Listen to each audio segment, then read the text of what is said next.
Hey guys, Kozmic here of Six Sages Gaming, and welcome back to another deck spotlight video. Today we're going to be taking a very interesting look at a standard green-red ramp list, but with a little bit of a twist here. So green-red has been pretty dominant both within the first week of the meta, and it made it quite a few appearances in the closed beta as well, so it's no surprise that it's continuing on here.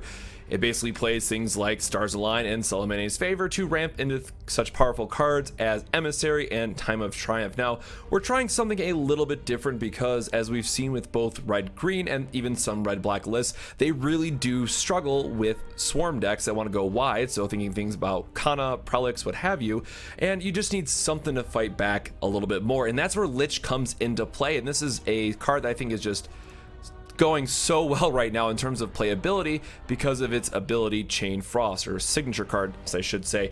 Deal 3 damage to a unit, repeats 7 times, so this is just basically a creep killer beyond all other ways that you could do it. The best thing about this is that it also gives you initiative, so what's really nice that you can do is in lane 3 you can use a Chain Frost on 7, get yourself back initiative for the next lane if they were just passing, clear it out, and then use a Time of Triumph in lane 1.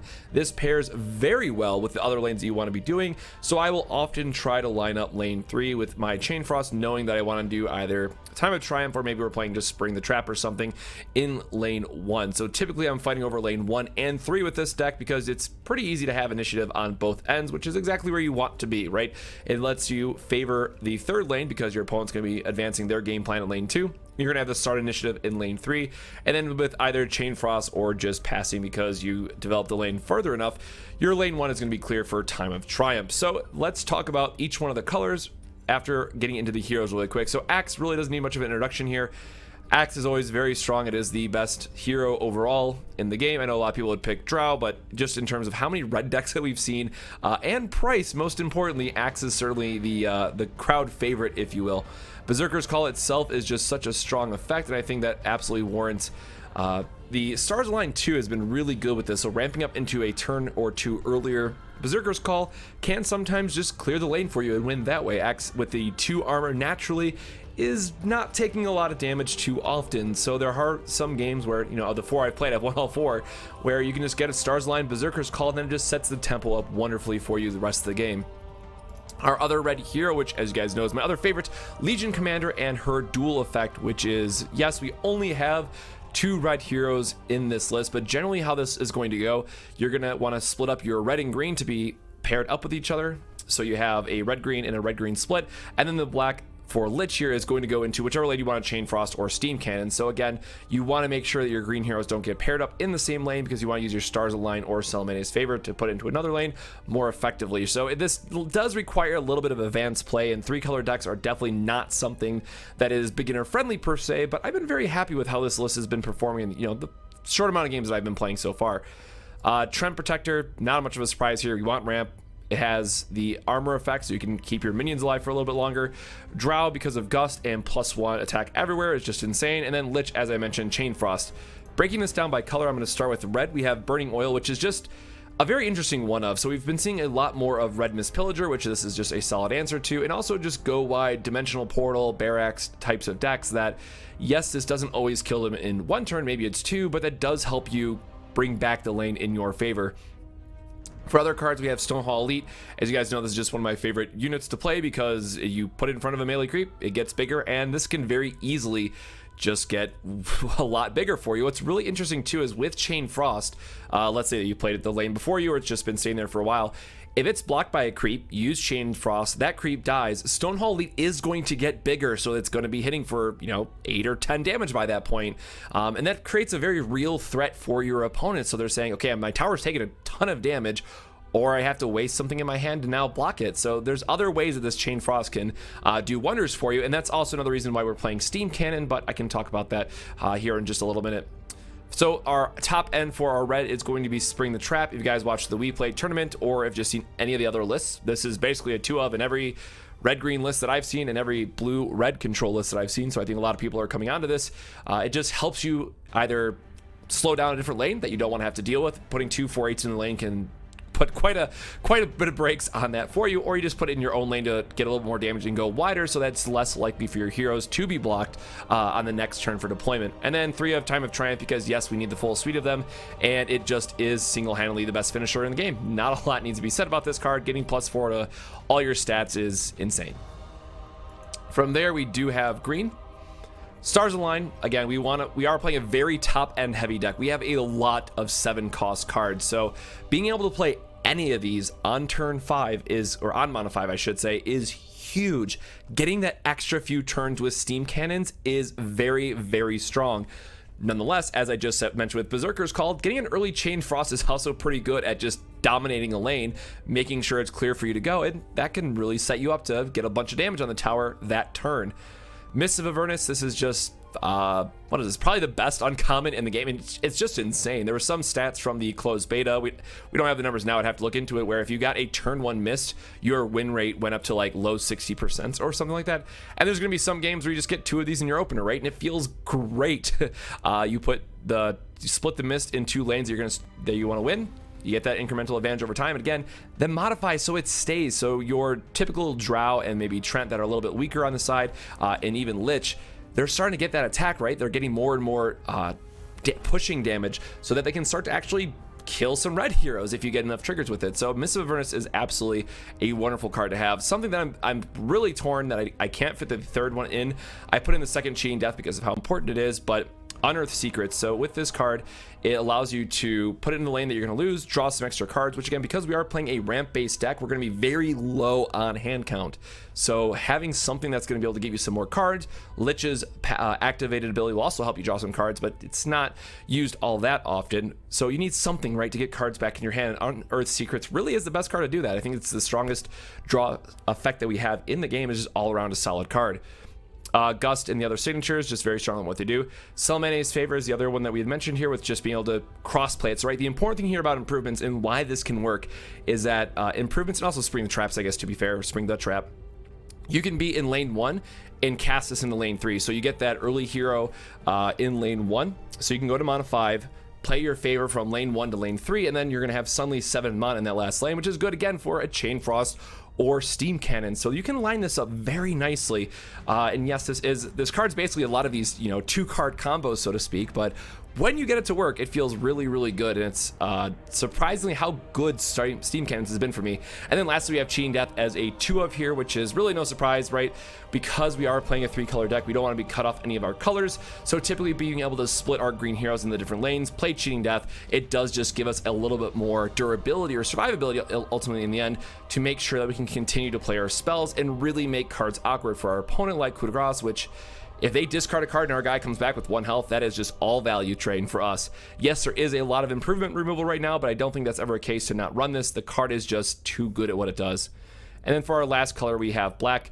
Chain Frost, again, you can just clear lane with it. Sometimes it's really good. And then Steam Cannons, which I'm still testing out a few things. I really want to be cheeky and put in Lodestone Destruction, but I decided to hold off on that for now. But Steam Cannons is just one of those things where it's too often you're going to find yourself that, man, if I could just kill this creep, get in that little bit of damage, I can win either this turn or next turn. Steam Cannons is great for being able to kill those pesky melee creeps that get in your way. Maybe you got a bad arrow, clear that arrow up for you. And then also, if your opponent is going to survive with like 1 or 2 health, Steam Cannons is great for just chunking out that last bit of damage. It is very, very relevant to note here that it is piercing damage. So if they're all up on armor for whatever reason, or if there's just a really annoying Mazzy, Steam Cannons will help you punch through that last bit of damage. So guys, I will have this list in the description for you, so if you want to see just the copy the code, put in your deck, it is absolutely there for you. But otherwise, let's play a series of games, see how this does, and hopefully we can just show how strong Lich is. So let's get into some games. All right, we are faced against a Drunken Dolphin. Oh, here we go, a blue-green go wide list. So this is actually perfect to showcase Chain Frost, assuming it gets to that point. And it all works out for us. All right, not the best flop in the world here for us. Double Salamane's Favor is going to be pretty good, though, at helping us accelerate our game plan and make 2 of our lanes online for how we want them to go. So this is actually... I wish we had like a Spring the Trap in our hand instead of the double black here, but we can work with this. Now, Venomancer, as he stays in this lane, is going to start spawning Plague Wards, which is going to be a little bit of a problem for us because that piercing damage gets very real very quickly.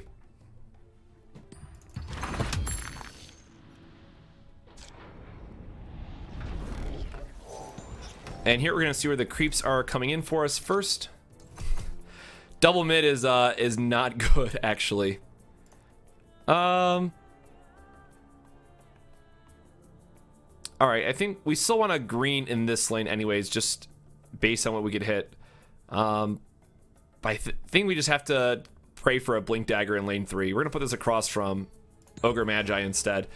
I don't want them to have like a dimensional portal or something. Ooh, the Prelix going left here hurts us too. All right, we really need to set up a Chain Frost for this lane as soon as possible. Which, conveniently enough, is going to be the next turn, which should help push us pretty far ahead in this lane. Not having a creep to line up for our Stone Holly here feels pretty bad.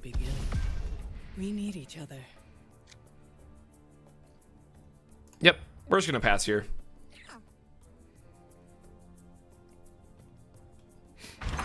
Not too worried yet. If they try to hold this lane, you know, I think we're overall pretty okay with that. And the +2 doesn't do anything here, so we're just gonna push this one over here. And then we'll put Selmania's Favor in lane 3 and be okay with it. This is probably like a Plague Ward's coming down for us. Or for our opponent, I should say. Again, really nice for us, though, that we have the Drow, so we're able to actually kill these pretty easily. Alright, very interesting. Again, thank you, Trent, for having that armor to help us hold down the fort, so to speak. Here, I'm just going to pass first, right? I want them to kind of play a deep portal so we can use their Stone Hall Elite, and we can still use Selmania's Favor from lane 2 into lane 3 in case we draw something else. So we're fine with just holding this as is. Again, hopefully this is a dimensional portal or something. Ooh, but they get the multicast. All right, well, now we're just going to go for the curve anyway. So if this curves into him, great. If not, we still get the damage on the tower.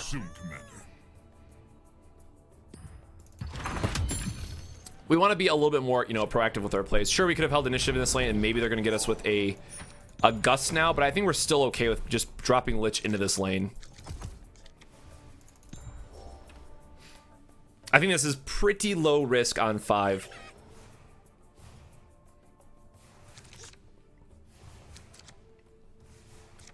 Ooh, Zeus going mid. Very interesting. All right, so what do we draw? Duel is pretty good here as well, but we're all in on the Chain Frost just to clear this lane out, get ourselves quite a bit of damage on the tower. We could also do the Steam Cannons, right, to try to get some damage over here. Maybe cut them out of lane 3 altogether, but I'd rather push lane 1 here for some damage while we can. Our opponent is probably worried about some of the options we might have. Now, this is like a gust that feels pretty bad, but I think we're still okay with how this game is playing out.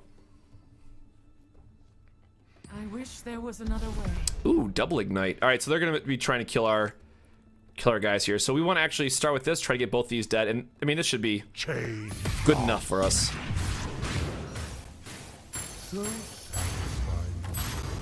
There it is. And that is 17 damage on the tower, so now that is lethal. And that is really how strong an early Chain Frost is. And here we can actually just gust them out of the lane, right? Now, I would really like to have the Selmania's Favor to protect this, but I think we just want to cut them off developing this lane any further.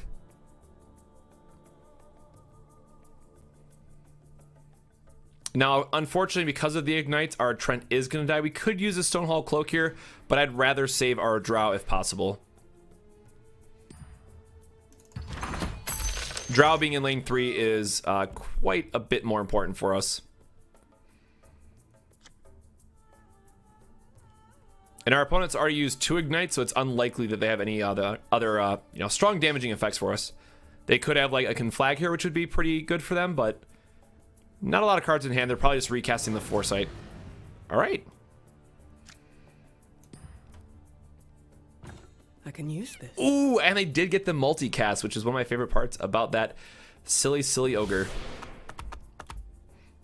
All right, well, we can't afford to let this live, so we're gonna go ahead and duel it off right now. We lose a little bit of value in this, but we get more gold back. Hopefully we hit like a blink dagger, and we're feeling okay about it then. It's not personal. You know what we should have done? Sell a mayonnaise favor into that. So now, because we're trying to make up for our mistake, Show you who you're messing with. I'd rather get the card draw here happening.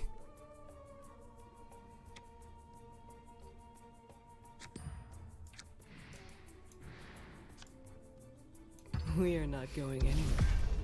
Here's And this way we something go for the down fight. to one card in hand, but we are going to hopefully get some card draw going here overall. And then we have the steam cannons to kill the Zeus, which is going to be very good for us. And right, this is how this deck should play out. You get the early ramp, you play your big spells, and then you just pray for top decks there on out. So we're actually going to take the potion here. That's good for helping us draw into some more answers. And we got to start finding a blink dagger because we don't want our guys, you know, stuck in here too long in this first lane. And hopefully this creep lands right in front of the Venomancer, which would then give us the kill on Zeus. Perfect. That is both of them hopefully about to die. Now this curving is a little, you know, a little unfortunate for us. We could potentially just use a steam cannon here, but I think we're okay to win this lane otherwise. Yeah, I'd rather have the kill on Zeus, honestly. I will turn this place into That's more gold, a mass better chance of getting a grave. steam cannons. And that should be, puts us in a pretty good board state, too, for whatever they have coming back with eating the steam cannons. Our opponent doesn't have any smasher defenses, so this should all be in our favor. And then we'll put the hourglass on LC just to make sure that she can live, hopefully live on the next turn.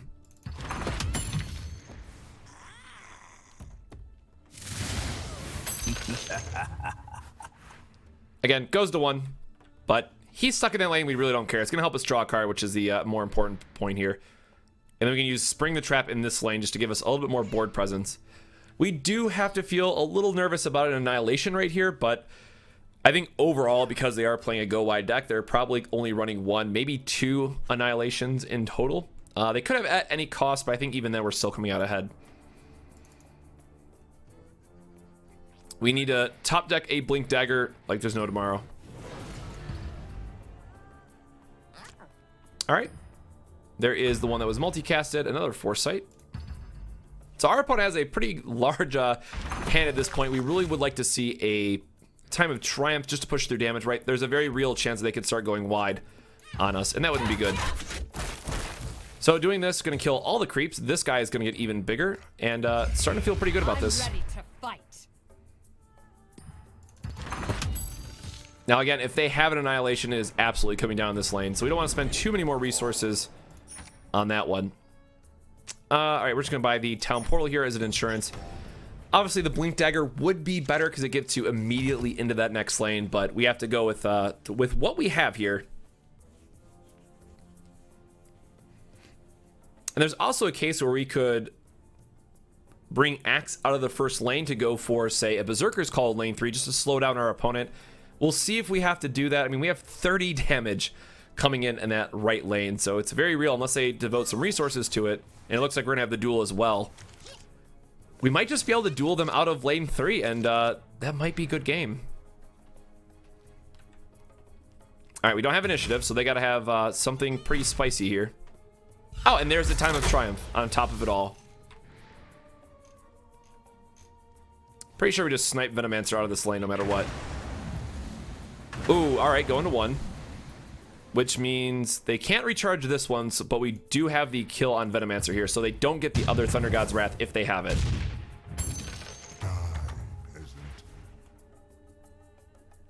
I don't think we even need to use the Time of Triumph here. Just save it for the last lane, right? Might as well. So we have this. Nope, because the duel is going to lock us out of playing something in that lane this turn. Yep, I think regardless, we're going to bring Axe back here. We want to have access to our red spells in whichever lane works best for us. And that might actually just look like, you know, putting something in the last lane if they have a Annihilation or something here. Or just putting Axe in the middle if we have to Berserker's Call for some reason. Again, 2 of our other towers are still very healthy, but in these types of decks, I am worried about them having like an Emissary, a Arm the Rebellion. They really like to have these various pump effects. If they get like a Mist, that's it's another issue altogether. Speaking of Mists, there it is. All right, so they basically need to have an Annihilation for this lane.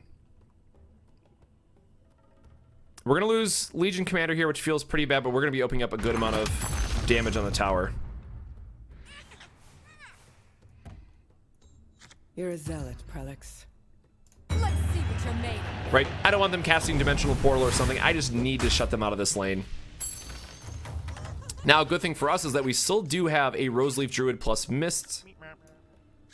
So, I mean, this is still a overall really solid development for us. The possibilities are endless. And I would show you as a cloak anyways. Never mind.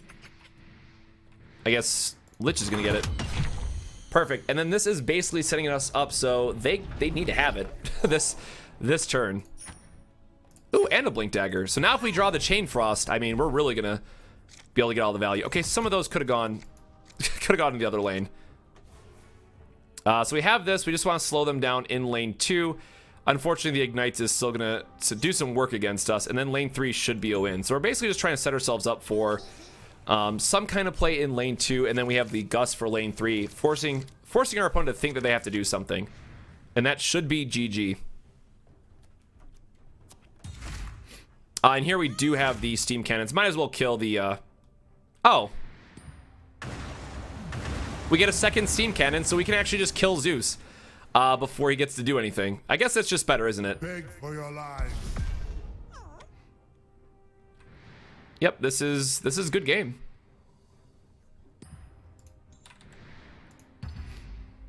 The power of Steam Cannons. Now they could have a Blink Dagger or something, but if they Blink Dagger out of lane 2, that still gives us initiative. So that's more than okay for us.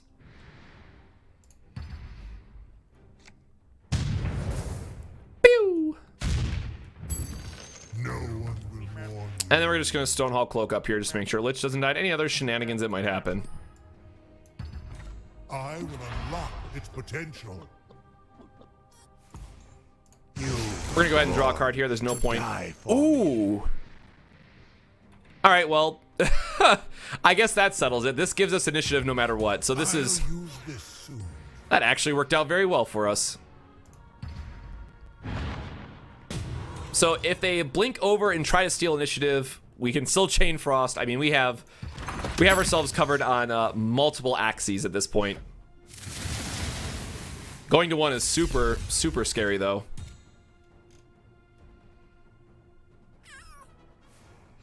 And if they do have something, we just start the Chain Frost on Drow and try to kill her anyways. And that's still going to knock out some creeps for us. Like, this only having 3 health is huge. My time of triumph, Yep. not yours. So there's the initiative no matter what. And we kill the last lane. There's nothing I can't hunt. All right, they did get 1 tower, I guess, in the end, but our first one's still at 29, and then we're finally taking the last one. So this is just a GG. I'd run if I were you. Yep. And there's the concession. We could have gusted just like show them that we have it, but it's pretty bad manners. And yeah, this was a very solid game to showcase how it is matching up against the current meta, and a lot of people starting to play this blue-green list a lot more. So hope you guys enjoyed the video, and we'll catch you next time here in the Sage's Sanctuary. Have a good one.